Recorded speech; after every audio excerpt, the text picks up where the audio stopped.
പോലീസിനെ യഥാർത്ഥത്തിൽ ഗവർണർ പറഞ്ഞ ഒരു കാര്യം രാഷ്ട്രീയമായിട്ട് കാര്യങ്ങൾക്ക് പോലീസിനെ ഉപയോഗിക്കുന്നു എന്നുള്ളതിൻ്റെ തെളിവായതെന്ന് പറഞ്ഞു. സത്യമാണ്. അതിൻ്റെ ഏറ്റവും വലിയ തെളിവല്ലേ ഇത്? രാഷ്ട്രീയ കാര്യങ്ങൾക്ക് വേണ്ടി പോലീസ് സേന എന്ന് പറയുന്നത് അവരുടെ ആത്മാഭിമാനം പണയം വെച്ചാണ് ഈ ഗുണ്ടകൾക്ക് വേണ്ടി സേവനം അനുഷ്ഠിക്കുന്നത്. അപ്പോൾ അവരെ രാഷ്ട്രീയ കാര്യങ്ങൾക്ക് വേണ്ടി ഉപയോഗിക്കുന്നു എന്നുള്ളത് വളരെ സത്യമാണ്. അതിൻ്റെ ഏറ്റവും ഉത്തമ ഉദാഹരണമാണ് നമ്മളിവിടെ കണ്ടത് മുഴുവൻ. അപ്പോൾ ഇത് എത്ര വലിയ വിജയം എന്ന് പറഞ്ഞാൽ എന്തോ വിജയം വളരെ വലിയ വിജയമാണ്.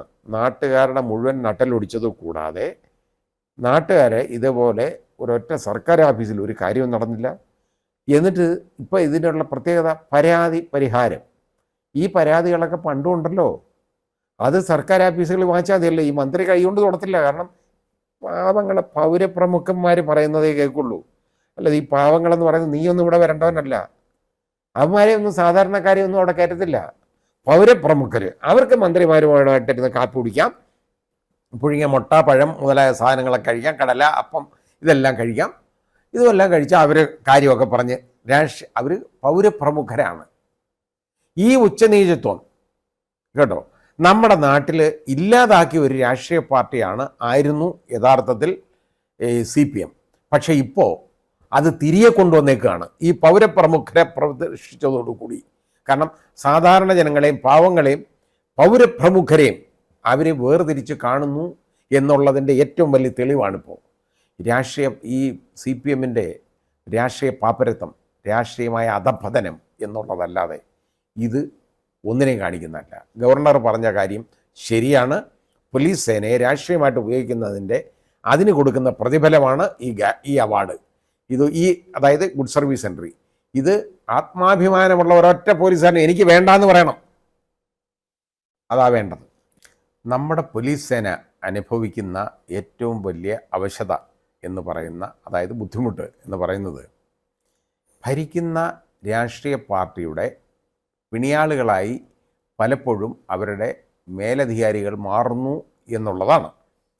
മേലധികാരികൾ മാത്രമല്ല, പോലീസിൻ്റെ സംഘടന എന്ന് പറയുന്ന ഒരെണ്ണമുണ്ട് കേട്ടോ. പോലീസിൻ്റെ സംഘടന പലപ്പോഴും അവർ ഇതുപോലെ ഭരിക്കുന്ന പാർട്ടിയോടൊപ്പം നിന്ന് പല കാര്യങ്ങൾക്കും വേണ്ടി കേട്ടോ അവർ ഇതുപോലെ ഈ ഭരിക്കുന്ന രാഷ്ട്രീയ പാർട്ടിയുടെ പിണിയാളുകളായി അങ്ങ് മാറാറുണ്ട്.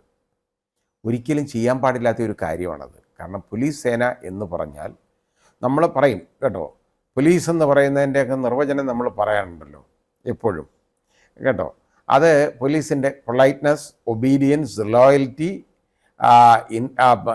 ഇൻറ്റഗ്രിറ്റി, ഇൻ്റലിജൻസ്, അത് രണ്ടും പറയാറുണ്ട്. ഇൻ്റലിജൻസ്, കറേജ് ആൻഡ് എഫിഷ്യൻസി, ഇതാണ് പോലീസ്. ആ അക്ഷരങ്ങളുടെ നമ്മൾ ഇതിന് കൊടുക്കുന്ന നിർവചനം ഇതാണ്. പക്ഷേ ഈ നിർവചനം കൊടുക്കുന്ന ആളുകൾ ഇതിലേതെങ്കിലും കാര്യം അവർ ചെയ്യാറുണ്ടോ? നമ്മളതാ ആലോചിക്കേണ്ടത്. ഇപ്പോൾ ഭരിക്കുന്ന ഒരു പാർട്ടി അങ്ങ് തീരുമാനിക്കും. ഇപ്പോൾ നമ്മുടെ കേരളം ഭരിക്കുന്നത് CPMൻ്റെ ഇതാണ്, അവർ ഗവൺമെൻറ്റാണ്. അപ്പോൾ ഇടതുപക്ഷം ഇവർ CPMക്കാർ പറയുന്നത്, ബാക്കിയൊക്കെ അതിനകത്തൊന്നും കാര്യമൊന്നുമില്ല. അത് CPI എന്നൊക്കെ പറയും. അവർക്കൊന്നും ഒരു ബാർഗെയിനിങ് കപ്പാസിറ്റി ഒന്നും ഉള്ളതല്ല ഈ ഭരണത്തിൽ.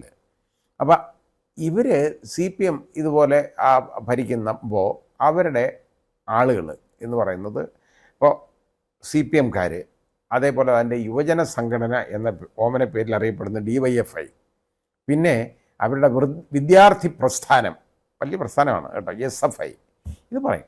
ഇതൊക്കെയാണ് ഈ പ്രസ്ഥാനങ്ങളാണുള്ളത്. ഇവരൊക്കെ പറയുന്നത് കേൾക്കാൻ ഈ പോലീസുകാർ നിന്ന് കൊടുക്കുമ്പോൾ നമുക്ക് തന്നെ നാണക്കേട് തോന്നാറുണ്ട് നമ്മളെക്കുറിച്ച്. കാരണം നമ്മൾ ഈ നാട്ടിലാണല്ലോ നമ്മൾ ജീവിക്കുന്നതെന്ന് നമുക്ക് തോന്നും. ഇപ്പോൾ എന്താ അറിയോ, കാരണം ഇപ്പോൾ പോലീസ് അങ്ങോട്ട് ആളുകളെ പോലീസുകാർ അങ്ങോട്ട് മാറ്റി നിർത്തും. നവകേരള സദസ്സ് എന്ന് പറയുന്ന വലിയ സദസ്സുണ്ടായി, അങ്ങോട്ട് മാറ്റി നിർത്തും. കാരണം അവർ കാണിക്കാൻ പോവുക, അവരെന്തെങ്കിലുമൊക്കെ എടുത്ത് കാണിക്കും. കറുത്ത തുണി, കാണുന്ന എന്തെങ്കിലും കറുത്ത തുണിയൊക്കെ എടുത്ത് കാണിക്കുക, ഇതൊക്കെ തന്നെയാണ്. അത് കാണിക്കാൻ പോകുമ്പോൾ അത് കാണിക്കാനെന്നും ഇത് കാണിച്ചാൽ എന്താ കാര്യമെന്ന് വയ്യാത്തത് കൊണ്ടായി കാണിക്കുന്നത്. ഇത് കാണിച്ചാൽ എന്താ പ്രയോജനമുള്ളത്? ഇത് നന്നാവേണ്ടവരെ നന്നാവും. ഒരാളെ ഇപ്പോൾ നമ്മളിന്ന് ചീത്ത പറയണമെന്നിരിക്കട്ടെ, തെറി പറയുന്നത് അയാൾക്ക് തെറി കേൾക്കുമ്പോൾ ഒരു വിഷമം ഉണ്ടെങ്കിലല്ല ഉള്ളൂ. പക്ഷേ ഈ ഒരു ഉളുപ്പില്ലെങ്കിൽ എന്താണ്, അയാൾ തെറി കേൾക്കുന്നു, അയാൾ കേട്ടിട്ട് ചിരിച്ചുകൊണ്ടങ്ങ് പോയി കഴിഞ്ഞാൽ അയാൾക്ക് വല്ല പ്രശ്നമുണ്ടോ? ഒന്നുമില്ല. അതേപോലെ ഇത് ഇത് ഇത് അതേപോലെ ഇത് അതാണ് ഈ കൊടിബുക്ക് കാണിക്കുന്നത്. ഇത് കാണിച്ചു കഴിഞ്ഞാൽ എന്താണ്? ഇത് കാണുമ്പോൾ വിരൽ പിടിക്കുന്ന ചില ആളുകളുണ്ട്. ഇപ്പോൾ ഈ ചുവന്ന തുണി കാണിച്ചാൽ ഈ കാളകൾ വിരൽ പിടിക്കും എന്ന് നമുക്ക് പറഞ്ഞു കേൾക്കാം. പക്ഷെ അത് വെറുതെ കേട്ടോ. ഈ കാളയ്ക്ക് കളർ കാണാൻ പറ്റത്തില്ല.